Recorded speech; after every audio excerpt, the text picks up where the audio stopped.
Di dalam kalimat harus ada verb. Tidak boleh ada kalimat yang tanpa verb. Verb ini ruhnya.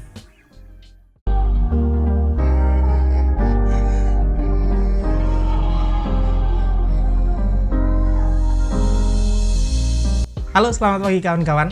Ketemu lagi dengan saya, Nafis. Kali ini kita akan mulai belajar dasaran dari TOEFL. Kita belum ke TOEFL ya. Hari ini kita belum belajar TOEFL. Hal-hal yang kawan-kawan perlu ketahui untuk masuk ke dalam soal TOEFL. Yang paling pertama dan utama adalah sentence atau kalimat. Kenapa sentence? Karena cara memahami TOEFL adalah cara kita memahami sentence atau memahami kalimat. Apa saja bagian-bagiannya dan bagaimana peran masing-masing itu digunakan untuk mengidentifikasi masing-masing bagian. Paling tidak ada 4 bagian. Ada subjek, ada verb, ada objek, dan adverb. Nah, mengetahui mana yang paling penting dan mana yang harus diketemukan lebih dahulu di dalam kalimat. Ini yang penting. Dan hari ini kita akan belajar tentang itu. Yang paling penting adalah verbnya. Karena verb adalah ruh dari sebuah kalimat. Itu yang akan kita pelajari. Bagaimana caranya? Bagaimana perannya? Seberapa penting kita gunakan pengetahuan tentang bagian-bagian untuk menganalisa kalimat yang kita temukan di dalam TOEFL. Nah, kita pelajari berikut ini. Nah, kita akan pelajari ada 4 bagian di dalam kalimat, baik bahasa Indonesia maupun bahasa Inggris sebenarnya. Jadi karena bahasa Indonesia memiliki struktur yang sama, maka tidak akan susah. Dalam bahasa Indonesia, kita kenal ada subjek, predikat, objek, kemudian keterangan atau SPOK. Di dalam bahasa Inggris, kita juga mengenal subjek, verb, objek, dan adverb. Sama-sama ada 4. Mana yang paling penting? Ketika kita ketemu dengan soal TOEFL mana yang paling penting? Mana yang harus kita lihat lebih dahulu? Baik, kita cek satu-satu. Yang pertama adalah verbnya. Verb ini penting karena di dalam kalimat harus ada verb. Tidak boleh ada kalimat yang tanpa verb. Verb ini ruhnya. Verb ini adalah ruhnya. Kalau ada rangkaian kata kok tidak memiliki verb, maka dia bukan kalimat. Saya berikan contoh kalimatnya. Contoh pertama, perhatikan. Ada rangkaian I play music. Di sini kawan-kawan bisa perhatikan, di sini ada kata play. Play ini adalah verb, maka rangkaian ini sah sebagai kalimat karena punya verb. Contoh berikutnya misalnya, tidak punya objek atau tidak punya adverb, tidak punya subjek bahkan, itu bisa tetap disebut sebagai kalimat. Misalnya ada rangkaian ini, come here. Perhatikan, ada kata come. Come ini adalah verb. Dia tidak punya subjek. Sebelumnya nggak diawali oleh subjek. Tetap dia disebut kalimat karena memiliki verb. Ini betapa pentingnya yang namanya verb di dalam kalimat. Bahkan lebih jauh lagi, perhatikan contoh terakhir ketiga ini. Ada kata go. Dia hanya memiliki 1 kata dan itu verb. Ini juga disebut sebagai kalimat. Yang penting punya verb. Tidak punya subjek pun bisa disebut sebagai kalimat. Ini di dalam kalimat perintah. Jadi kesimpulannya yang namanya verb ini wajib ada. Yang pertama, verb wajib ada kalau kita melihat kalimat dalam soal TOEFL. Yang berikutnya adalah subjek. Bagaimana kewajiban subjek di dalam kalimat? Subjek ini harus ada. Oh, masa ada verb nggak punya subjek? Tapi kecuali ada pengecualian, subjek bisa dihilangkan dalam kalimat perintah.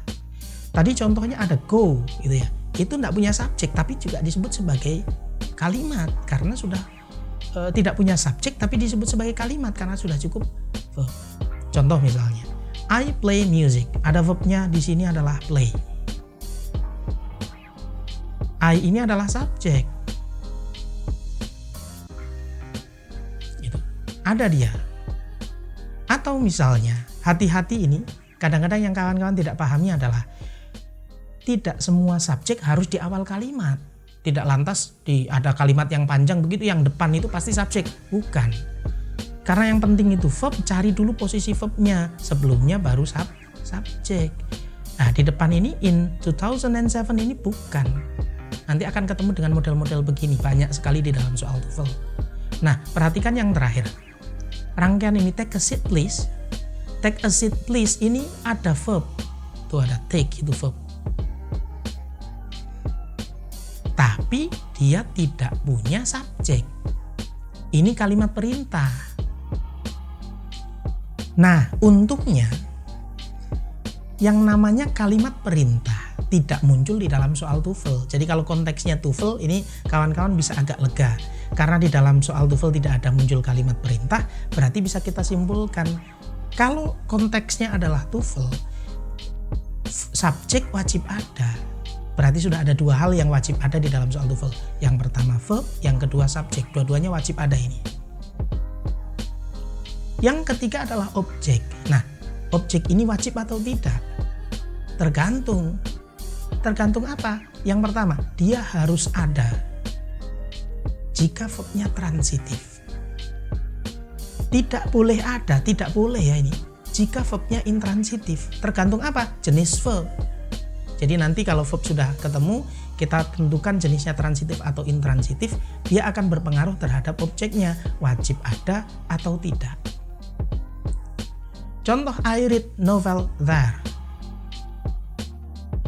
Kata kerja read ini, verb read ini adalah transitif, dia diikuti dengan objek. Sementara I sit there, kata kerja sit ini intransitif. Dia tidak diikuti dengan objek. Maka keberadaan objek ini tergantung dari jenis verbnya. Apakah dia verb transitif atau intransitif? Nah, soal transitif dan intransitif tidak akan kita bahas di sini. Pertemuan berikutnya kita akan bahas biar lebih fokus dan lebih jelas bagi kawan-kawan. Yang selanjutnya yang keempat, kita akan pelajari soal adverb. Bagaimana adverb ini di dalam kalimat? Adverb itu hukumnya bebas. Mau ditambahkan boleh, tidak juga boleh. Yang pertama bebas dari segi tempat. Contoh I read novel there. Yesterday I visited Andy. John usually visits me. Ada 3 contoh di sini. Contoh yang pertama there ini ada di akhir. Contoh yang kedua yesterday ada di awal. Yang ketiga usually ini ada di tengah. Jadi secara tempat dia bebas. Bebas yang kedua adalah secara jumlah. Di dalam satu kalimat, kawan-kawan bisa menemukan adverb lebih dari satu. Contoh kalimat terakhir ini. Ada actually, never, sama in Jakarta. Ini ada 3, ada 2 boleh, ada 3 boleh, bahkan tidak ada pun boleh. Berarti kuncinya atau poinnya dari adverb adalah bebas. Boleh ada, boleh tidak, boleh lebih dari 1. Nah, kita ambil kesimpulan. Yang pertama verb harus ada, wajib di dalam soal TOEFL. Yang kedua subjek juga harus ada. Yang ketiga, objek ini ada tergantung dari verbnya, apakah transitif atau intransitif. Sementara yang terakhir, adverb ini bebas dari segi jumlah maupun posisinya. Nah, demikian penjelasan materi tentang sentence kali ini. Ini harus kawan-kawan pahami. Penjelasan tentang sentence secara sederhana. Ada 4 bagian, subjek, verb, objek, dan adverb. Di dalam soal TOEFL, mana yang harus diperhatikan lebih dulu, mana yang belakangan itu penting. Menentukan kecepatan dalam menganalisa kalimat juga penting. Karena ini nanti akan berpengaruh pada waktu yang singkat yang kita punya. Terima kasih.